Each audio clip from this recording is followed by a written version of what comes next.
Assalamualaikum warahmatullahi wabarakatuh. Let me introduce myself first. My name is Faradhea Balqis Abidin. My student identification number is 4412301029, and I'm in Ships Construction Morning for A class. And right now, I'm going to read my writing practice test, week 7. Test 1. Question. The World Health Organization recommends that people should eat 5 or more portions of fruits and vegetables per day. The bar chart shows the percentage of males and females in the UK by age group in 2006. Answer. The bar charts illustrates the percentage of males and females in the UK who consume 5 or more portions of fruit and vegetables per day in 2006. Categorized by age group. The data follows the World Health Organization's recommendation regarding daily intake of fruits and vegetables. Overall, the charts indicates that females in all age groups were more likely than males to meet the recommended intake.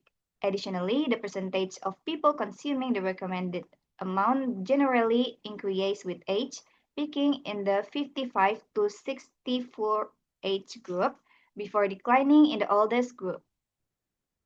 In the youngest age group, 19 to 24, only around 15% of males and slightly over 15% of females follow the recommendation. Consumption steadily rose in subsequent age groups, with the highest percentage seen in those aged 55 to 64, approximately 32% of males and 35% of females. After this peak, the numbers declined slightly for both genders in the 65 to 74 and 75 plus age groups, though older people still showed higher consumption rates compared to the younger groups. In summary, the charts demonstrates a positive correlation between age and fruit and vegetable consumption up to a certain point, and that women were more likely than men to follow healthy eating guidelines across all age range. Task 2. Question. Some experts believe that when a country is already rich, any additional increase in economic wealth does not make its citizens any more satisfied. To what extent do you agree or disagree? Answer. The relationship between economic wealth and citizen satisfaction has long been a subject of debate. While economic growth can undoubtedly improve living standards, some experts argue that beyond a certain level of affluence, additional wealth does not necessarily lead to greater happiness of life satisfaction. I largely agree with this perspective, though I believe there are some important nuances to consider.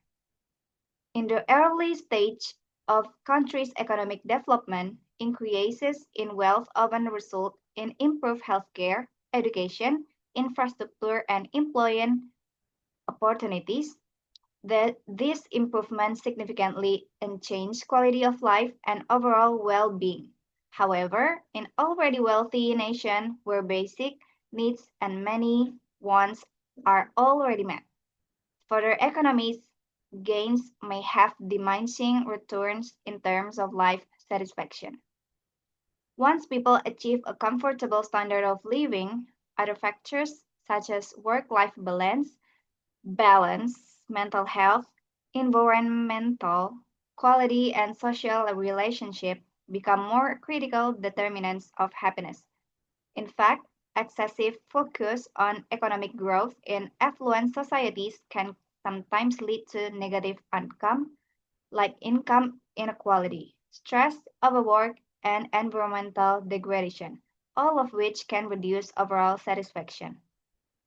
That said, economic growth in rich countries can still play a positive role if it is managed wisely. For instance, it can be used to fund public services, support the vulnerable, and invest in sustainable development. Thus, it is not economic growth itself that becomes irrelevant, but rather how that wealth is distributed and utilized. In conclusion, while wealth is important for improving life satisfaction in developing countries, in wealthier nations, non economic factors often play a more significant role in determining happiness. Therefore, I agree that additional economic growth alone is not a guarantee of increased satisfaction. That's all for me. Thank you very much. Assalamualaikum warahmatullahi wabarakatuh.